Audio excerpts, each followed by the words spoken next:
Greetings, greetings, greetings. You are now tuned into the vault. Trust Christian own nothing, control everything. Just want to thank you for tuning in live, listening to replay. Always appreciate everybody that tunes in live, listens in the replay. This is the vault, episode 568. Operator, entrepreneur versus entrepreneur. This is definitely going to be a classic.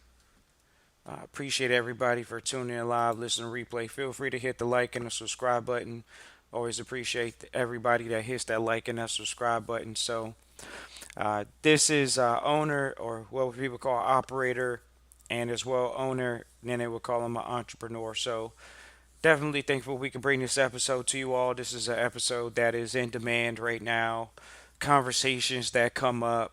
Oh, are you an operator? Are you a entrepreneur? Which one are you? And so it comes down to a very few key components that we would say that are just few overviews. They're not the all everything. These are just food for thought to go along your day, which is if you're a successful operator, you're not just an entrepreneur. That we're entrepreneur in the United States, and the sentiment and thought process is you're somebody that just starts a small business. That's what they classify these people are. And then when there's a classification of an operator, these are people that are able to build systems, exit systems, open systems, manage systems, and exit systems. Once again, these operators are able to build systems, manage systems, and exit systems successfully. Operators are what VCs are looking for, which hedge funds are looking for. They're looking for great operators. They're looking for people that know how to manage a business. They can manage a business anywhere from 100K to $1 million. If you want to go 2 million to 10 million, that's fine. But anything that has small, medium enterprise type thought process, anything that someone can say I can put together and manage, once again, build the system, manage the system, and exit the system of 0 to 100K to $1 million to 5 million to 10 million. Simple as that.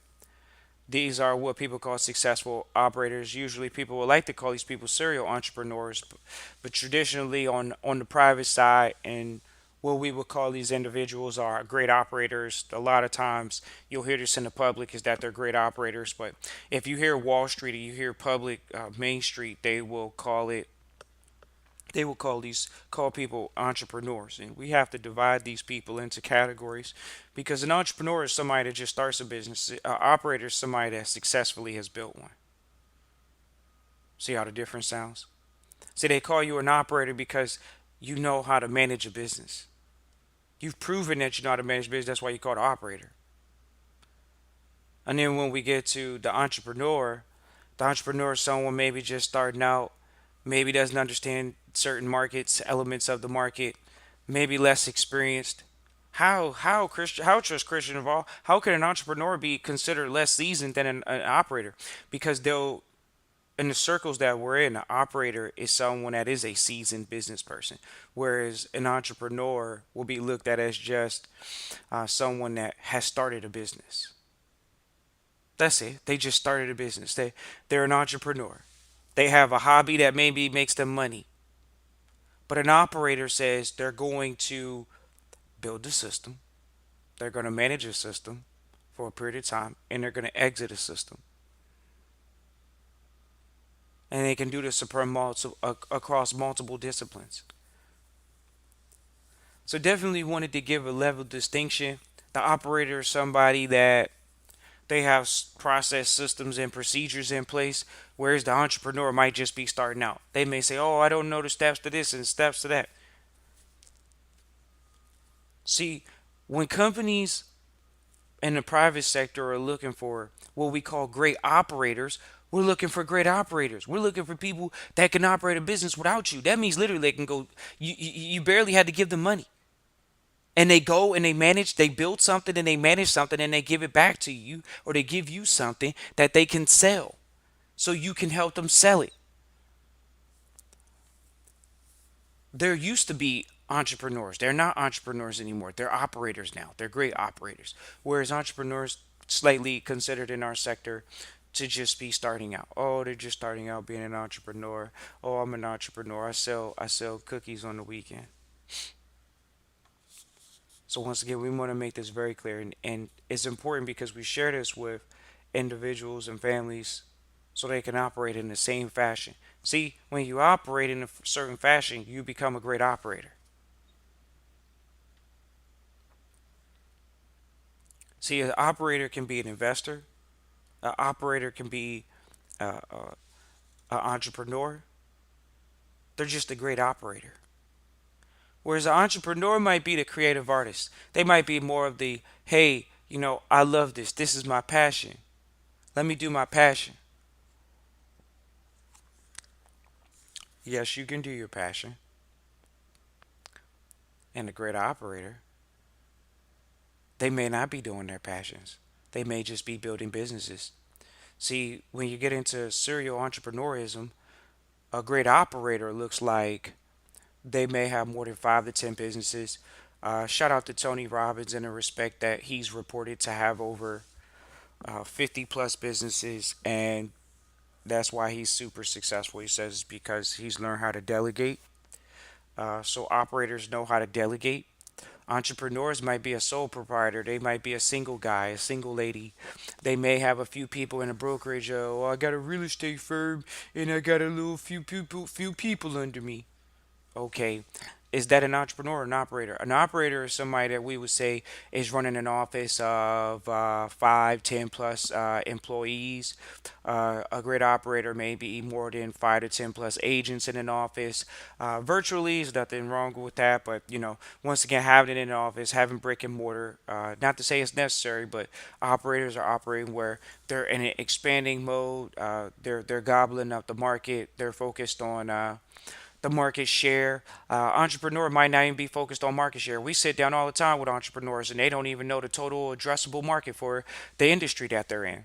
What is the total addressable market? How much money are you planning on getting out of that industry next year or this year?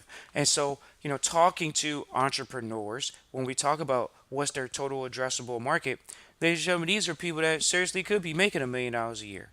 That's not what we're talking about here, because a great operator can go into a business and put systems, processes, and procedures in place at $250,000 revenue in business and bring it out of the shadows for sure.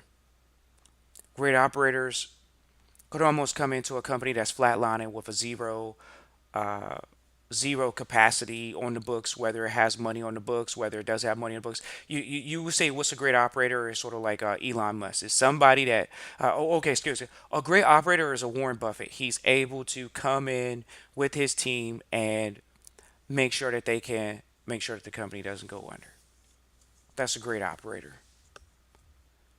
And he may look so far out of context for most people, but a great operator just looks like him. Somebody that can identify companies that, not to say that they're bad companies, but they can identify strengths and weaknesses. They do these SWOT analysis, as people call them. They call SWOT analysis.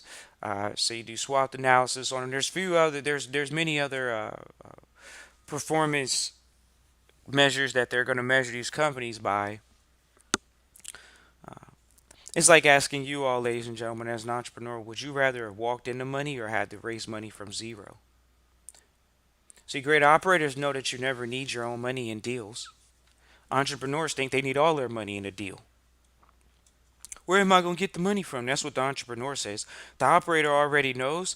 Once you get to a certain level, you think about it. You don't even want to ask for less than $1 million, and you don't want to ask for less than 5 million, right? Why? Because sometimes you rather just go ahead and go talk to the fish that are going to give you the 5 mil when they finally write the check. Whereas if you're dealing with the guys trying to beg for $2 million, $1 million, $600,000, it's like somebody. No one wants to hear that you're supposed to mortgage your house. First of all, ladies and gentlemen, I mean, this isn't financial advice or legal advice, ladies and gentlemen. We're having a candid conversation out in the market where people buy houses and they say it's an asset, or they're purchasing houses with collateralization, and then we're having a very candid conversation. They're having a they're looking to buy this so-called house in a mortgage this situation. That's an entrepreneur. It's not even a great risk. It's crazy risk, absurd risk. This is our thoughts at the vault. Take it or leave it. It's not financial advice or legal advice. Great operators know the leverage is not actually with the operator or the company, because if they have a great team, they will show up. That's why they're called a great operator. That's why they're called an operator. It's because they understand that they're going to build and fill in any holes that need to be filled in, because they don't need to do everything. An operator understands that there's levels to it. There's roles in this. Entrepreneur may say, "Hey, I'm the business owner, and I'm going to take on, if it's going to be done right, it's going to be up to me."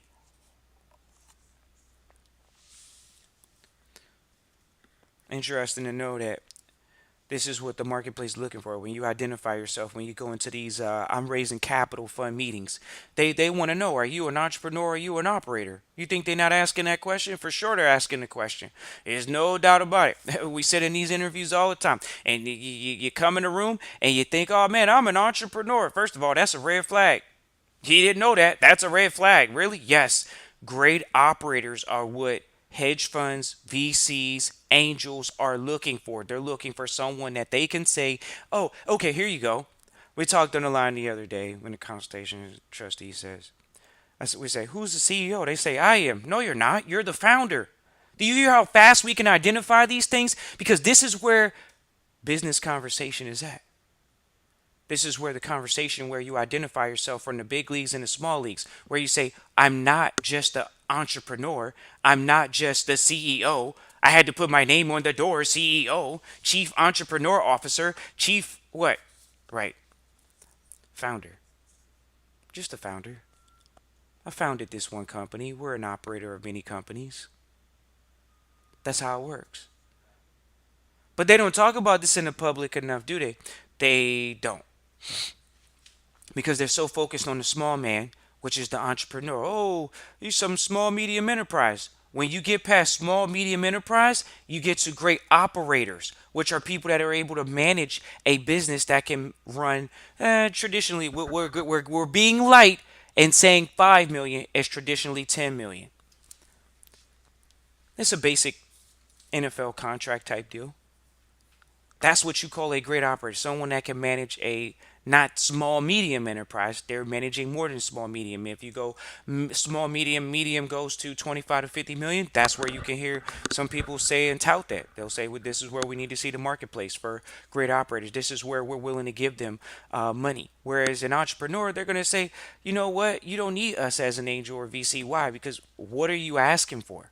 Are you asking for $500,000? Are you asking for $600,000? Are you asking for $1 million in your business plan? Oh, I'm asking for $1 million in my business plan. That's not a lot of money. Some people may say, oh, well, it is because I need it. You're right. But when someone is going to give you risk, they rather give you great calculated risk. They rather give it to a great operator, someone that they know has a proven track record. So that's just the facts. Well, how do they give it to the little man, the little entrepreneur guy? Do I got to go to small business loans and all of that? Not completely. You actually just have to rebrand yourself. You can still go in front of them. You just have to ask for a bigger lot now. Well, what if I only need 300,000? Give someone comfort that they're not going to blow through the money too. Give someone comfort. Give the investors comfort that you're not going to blow through the money. Oh man, I only needed 200K. Came back, I needed 400. Came back, we're burning through it faster than what we thought. First of all, does the listening audience even know what business, what vertical is burning through cash the fastest?